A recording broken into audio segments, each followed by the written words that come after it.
சரவணம்பட்டி தவத்திரு ராமானந்த சுவாமிகள். கொங்கு தமிழ் மணக்கும் ஊர் கோவை. கொங்கு நாட்டை ஆண்ட மன்னர்கள் தீந்தமிழொடு ஆன்மீகத்தையும் பண்பாட்டையும் வளர்த்து வந்துள்ளனர். கொங்கு நாட்டிலே கருவூர், வெஞ்சமாக்கூடல், கொடுமுடி, அவிநாசி, பவானி, திருச்செங்கோடு, திருமுருகன்பூண்டி ஆகிய 7 திருத்தலங்களும் தேவாரப் பாடல் பெற்றவை. ஆன்மீகத்தில் தோய்ந்த கொங்கு நாட்டு மக்கள் தாங்கள் இருந்த இடத்தில் இருந்தபடியே இந்த 7 திருத்தலங்களையும் மனதார நினைத்து வணங்குவது பழங்காலத்திய மரபு.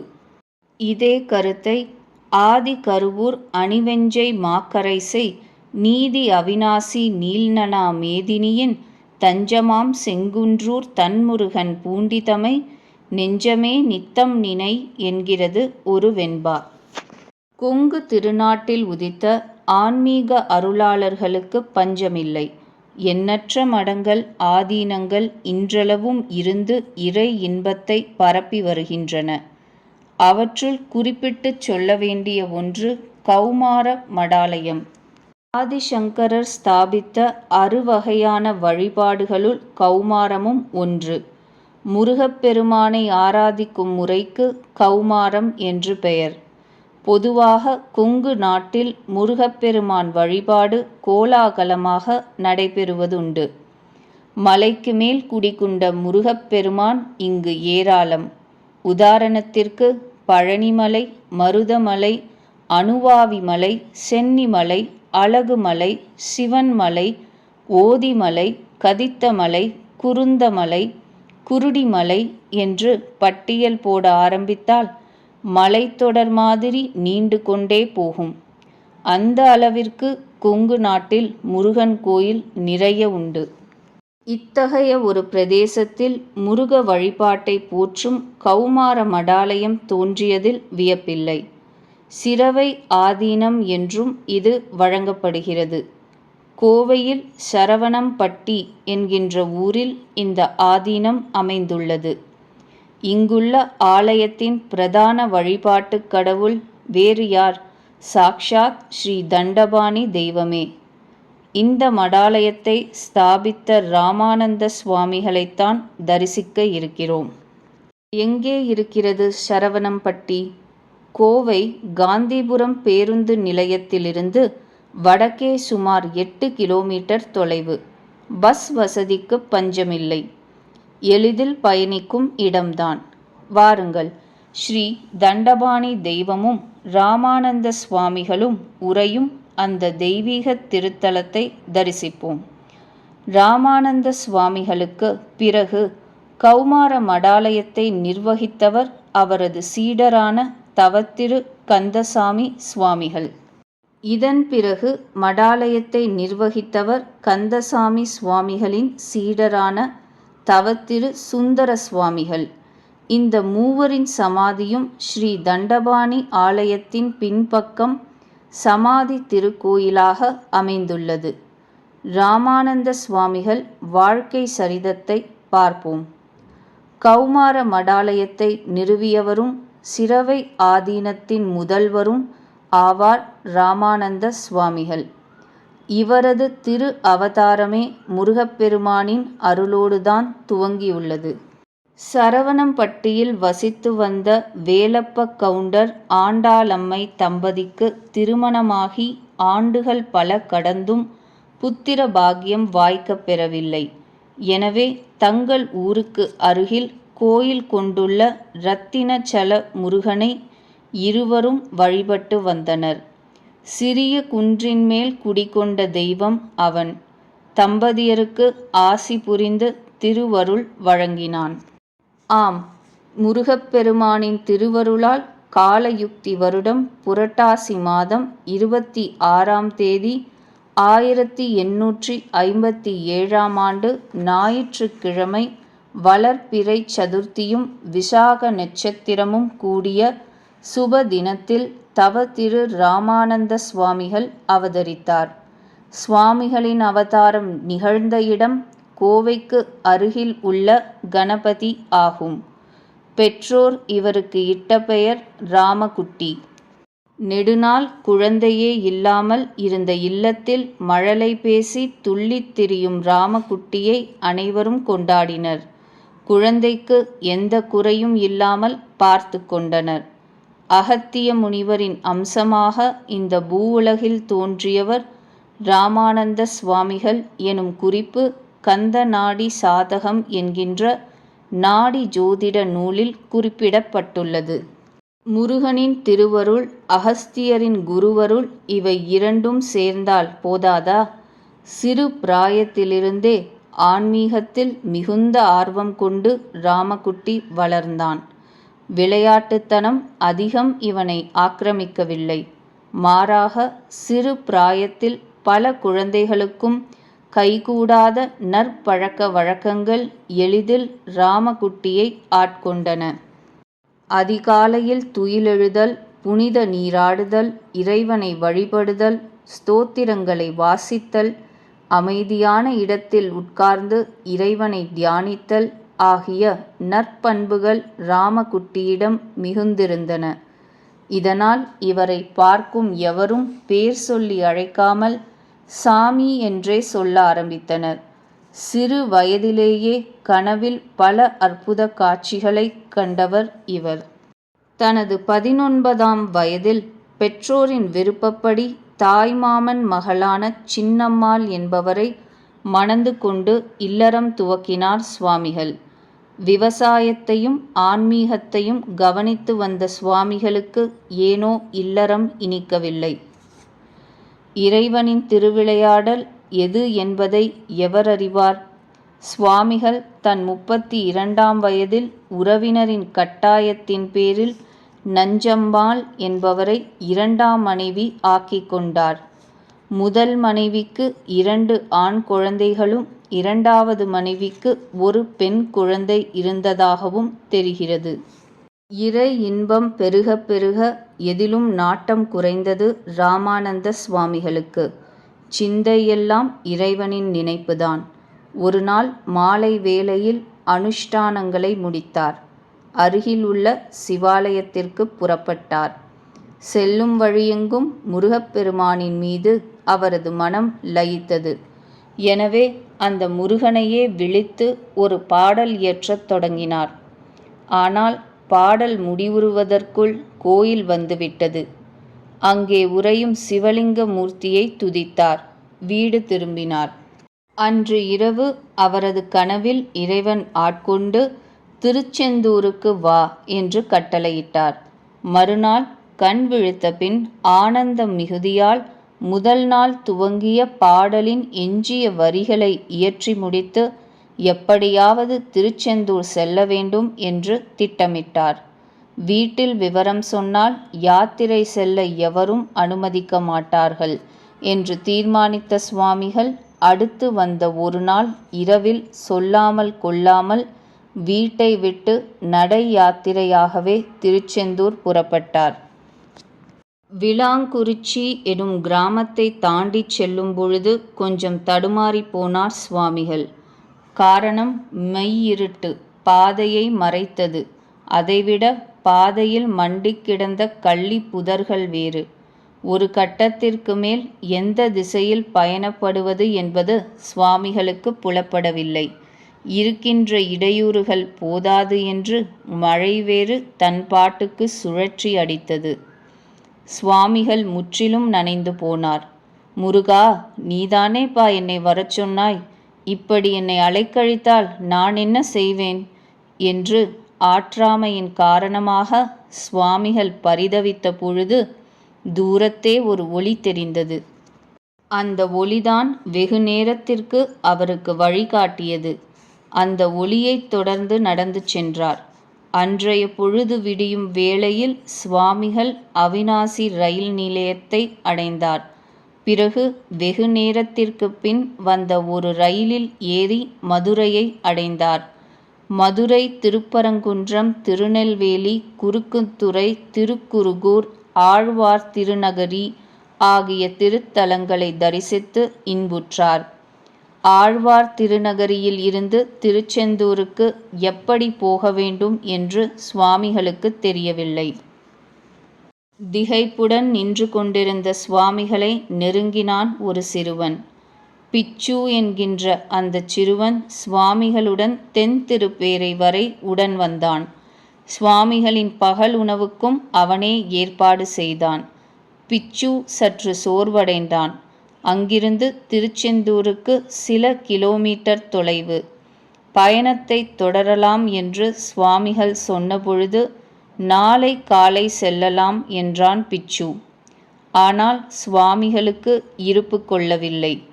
திருச்செந்தூரானை தேடி இவ்வளவு தொலைவு வந்துவிட்டோம். இன்னும் தொடர்ந்து நடந்து அவனது தரிசனத்தை பெற வேண்டும் என்கின்ற ஆவல் மிகுந்தது. எனவே சிறுவனை விட்டுவிட்டு சுவாமிகள் மட்டும் நடக்கத் தொடங்கினார். திருச்செந்தூருக்குள் நுழையும் வேளையில் இருட்டிவிட்டது. ஊரோ புதிது. அங்கு எவரும் சுவாமிகளுக்கு பழக்கமில்லை.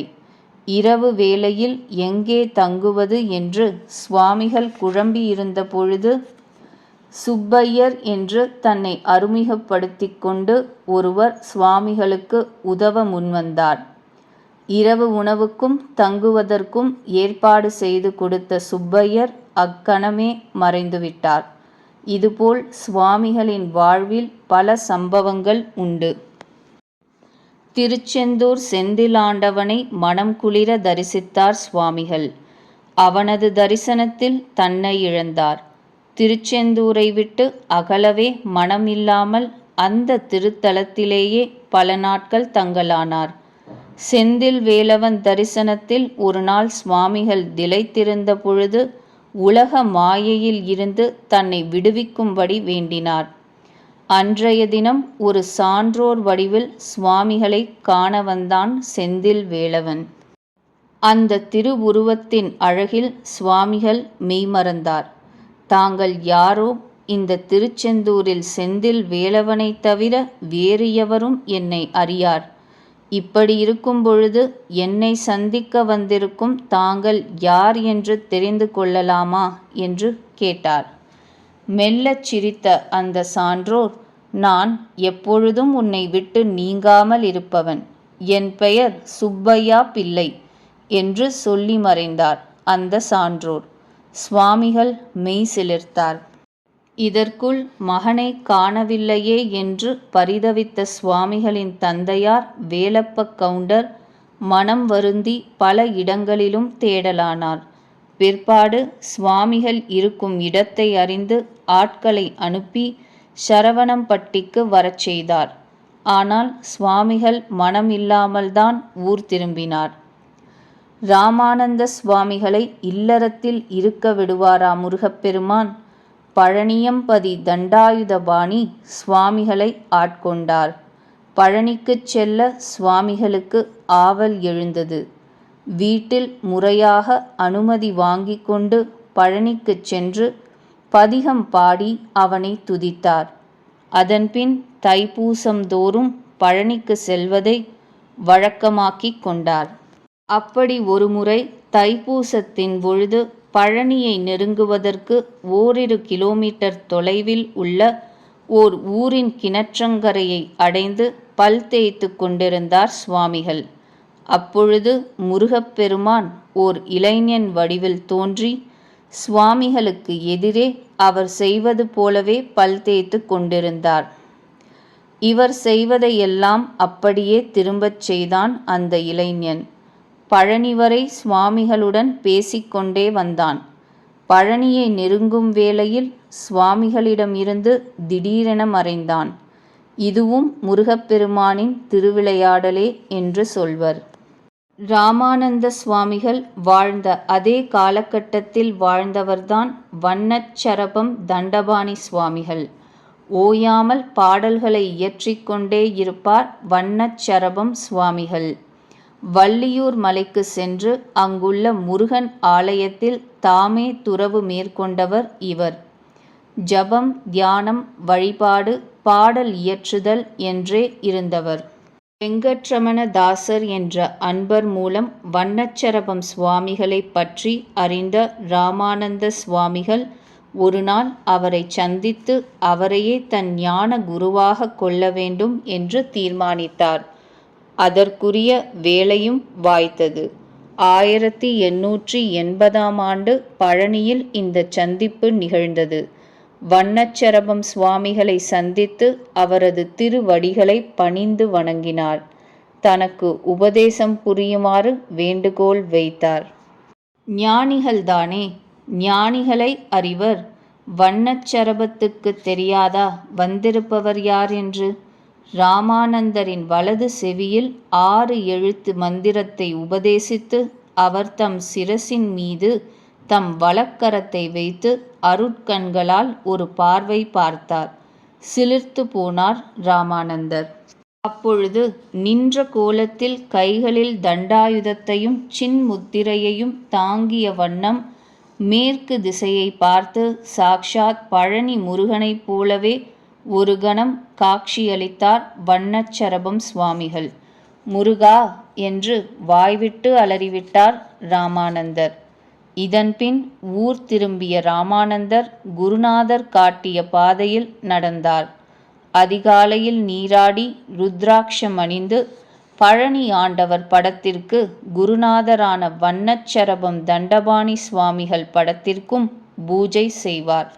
இராமானந்தரின் அருள் வாழ்க்கை பற்றி கேள்விப்பட்ட பலரும் தங்கள் பிணிகளுக்கும் மன வருத்தம் அகல்வதற்கும் இவரை நாடி வந்தனர். அனைவருக்கும் அருள் வழங்கி அவற்றை அகற்றினார். 26/6/1888 வண்ணச்சரபம் சுவாமிகள் திருவரங்கத் திருவாயிரத்தை அரங்கனின் இருப்பிடமான திருவரங்கத்தில் அரங்கேற்றப் போகும் செய்தி அறிந்து தன் ஞான ஆசிரியனுக்கு உதவ அங்கே சென்றார் இராமானந்தர். அங்கே தினமும் வரும் ஒரு வைணவ பெண் ஒரு நாள் அரங்கேற்ற நிகழ்ச்சிக்கு வரவில்லை. விசாரித்த பொழுது அந்த பெண்ணை அரவம் தீண்டி விஷம் தலைக்கேறிவிட்டதாக சொல்லப்பட்டது. அந்த பெண்ணின் விஷம் இறங்காவிட்டால் எம் அரங்கேற்றம் இனி இங்கே தொடராது என்று வண்ணச்சரபம் சுவாமிகள் அறிவிக்க கருடாழ்வாரே பலரும் அறியும் வண்ணம் இராமானந்தரிடம் வந்து விஷம் நீங்கும் என்று சொன்னார். அதுபோல் அந்த பெண்ணும் பிழைத்தாள். வண்ணச்சரபம் சுவாமிகள் விழுப்புரத்தை அடுத்த திருவாமாத்தூரில் மடம் அமைத்து தங்கி வந்தார். குருநாதரின் பிரிவை தாங்க முடியாமல் இங்கேயும் வந்தார் இராமானந்தர். குருநாதரை வணங்கி சத்குரு பதிகம் பாடினார். இதன்பின் 5/7/1898 அன்று வண்ணச்சரபம் சுவாமிகள் முருகப்பெருமானின் திருவடியை அடைந்தார்.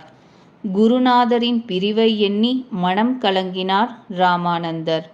குரு பூஜை காலத்தில் அடியார்களோடு திருவாமாத்தூர் சென்று வணங்கினார். தனிமையை விரும்பினார் இராமானந்தர். இந்த வேளையில் அவருடன் இருந்த அன்பர்கள் ஒரு திருமடம் உருவாக்குமாறு அவரை வேண்டினர்.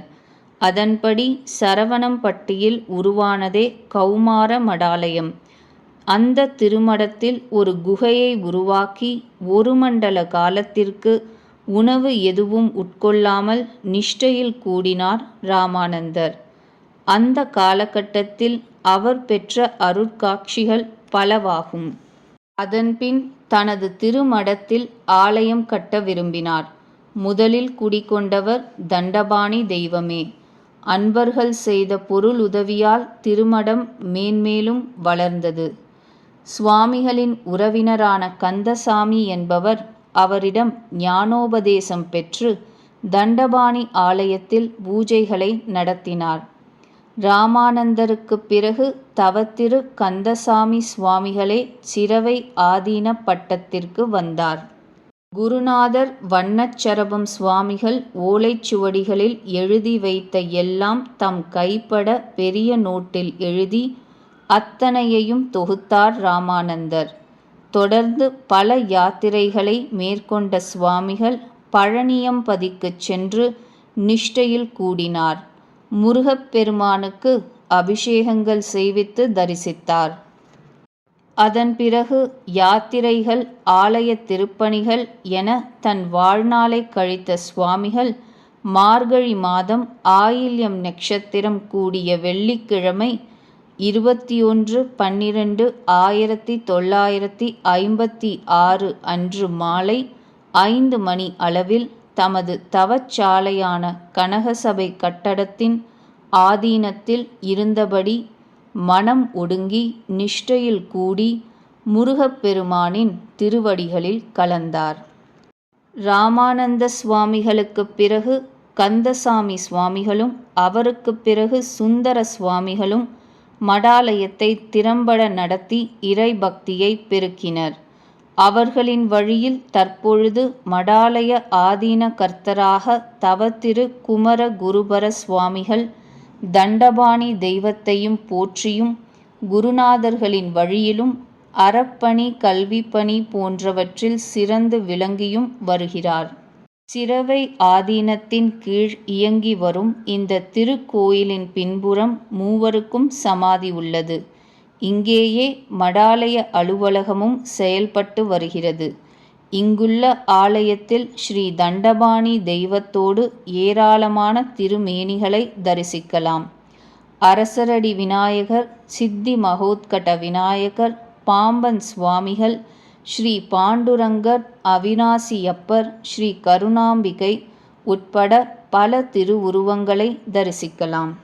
சோலை போன்ற இயற்கை சூழலில் மனதை இதமாக்கும் இந்த மடாலயத்தை தரிசிக்க ஆவலா? கோவைக்கு போகும்பொழுது ஒரு முறை தரிசித்து இந்த மகான்களின் அருள் பெறுங்கள். மாசில்லா வாழ்வு பெறுங்கள். திருச்சிற்றம்பலம்.